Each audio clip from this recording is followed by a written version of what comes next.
Chapter 9, The Further Adventures of Toad.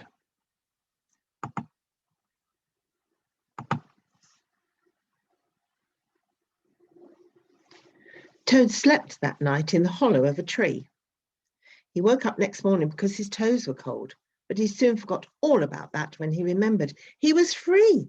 He had all the world to himself that early summer morning, and he strolled along the lanes until he came to a canal. Round a bend in the canal came plodding a large horse towing a barge.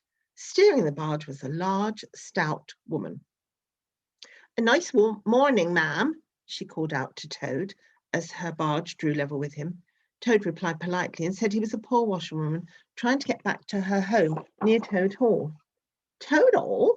answered the barge woman. "Why, I'm going that way." "Toad's luck again," thought Toad as he stepped lightly on board. "I always come out on top." But there was a surprise in store for Toad when he got there. "You can get on with my washing for me," said the barge woman. Toad's back was aching and his poor wet paws were getting all crinkly. The barge woman suddenly laughed. "Why, you can't wash at all," she cried, and she looked at him closely. "Well, I never! And horrible, nasty Toad, and in my clean barge!" And she threw Toad over the side. Toad hit the water with a splash and a splutter, but he managed to swim to the steep bank and climb up. He was very cross and looking for revenge. Then he saw the horse, which was towing the barge. He ran after it, unfastened the tow rope, jumped onto its back, and went off at a gallop. He'd travelled a long way when he came to a gypsy caravan where a man was sitting by the fire of sticks. From the pot which was hanging over the fire came the most delicious smell. Toad just sat there sniffing hungrily. "Do you want to sell that horse of yours?" asked the gypsy. "Sell this beautiful horse?" replied Toad. "Oh, no, it's out of the question." But the gypsy continued to bargain with him and offered 50 pence. Toad thought very carefully. He was very hungry and he had no money. "Look here, gypsy," he said, "if you give me 75 pence plus as much as I can possibly eat out of that pot, you shall have my horse." And so it was arranged. And Toad stuffed and kept asking for more. And after he had finished eating, he set off for the road once more, feeling very pleased with himself. He saw a car approaching and stood in the middle of the road to stop it. But oh dear! As it slowed down, he recognized it as the car he had stolen. He collapsed in despair on the road.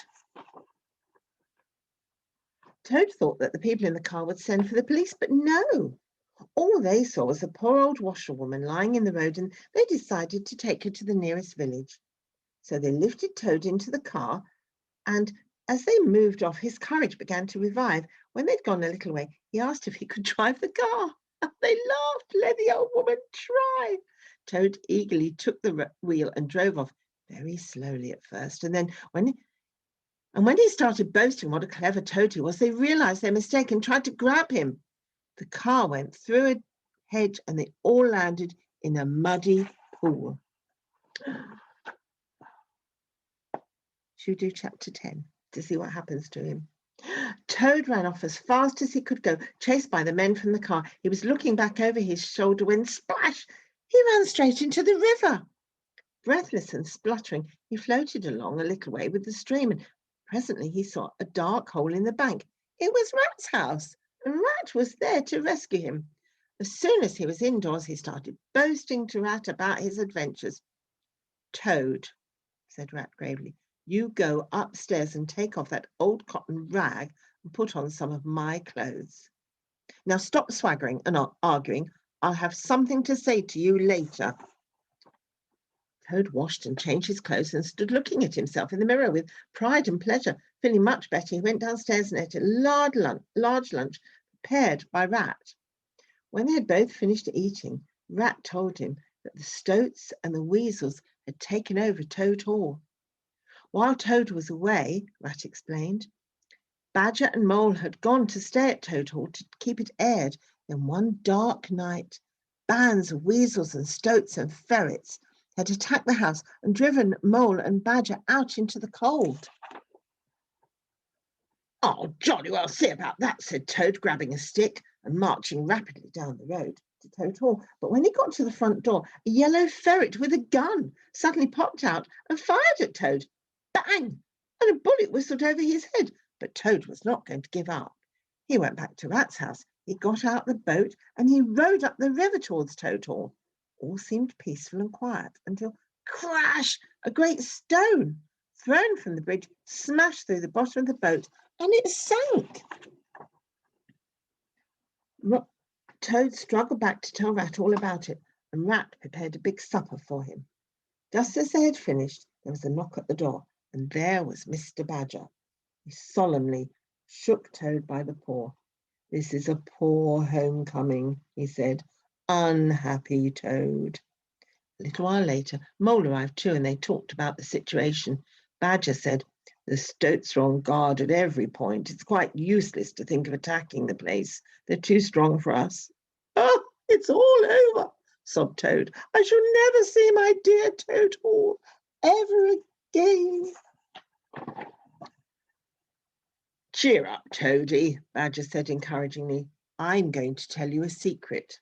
There is an underground passage from the riverbank that leads right into the middle of Toad Hall, and there's a banquet there tomorrow night." "We should creep out quietly," said Mole.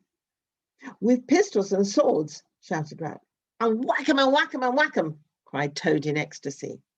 Next morning, Toad slept till late. When he came downstairs to breakfast, he found that Rat was collecting swords and pistols. The Badger said that all they would need was sticks once they got into Toad Hall. "Well, it's as well to be on the safe side," said Rat. Then Mole came in. He told them he'd been up to Toad Hall dressed in the old washerwoman's dress that Toad had left. He had spoken to the guards and told them that all the animals were going to attack Toad Hall from the outside. "Oh, you silly ass, Mole," cried Toad. "You've been and spoiled everything." Badger could see the sense in what Mole had done. "Good Mole," he said approvingly. This made Toad a bit jealous, especially because he could not make out what it was that Mole had done that was so clever. So Mole took him outside and made Toad tell him all about his adventures from beginning to end. This is the final chapter. Shall we do it? I think actually I might leave it till next time. It's a bit mean, isn't it? See you again soon.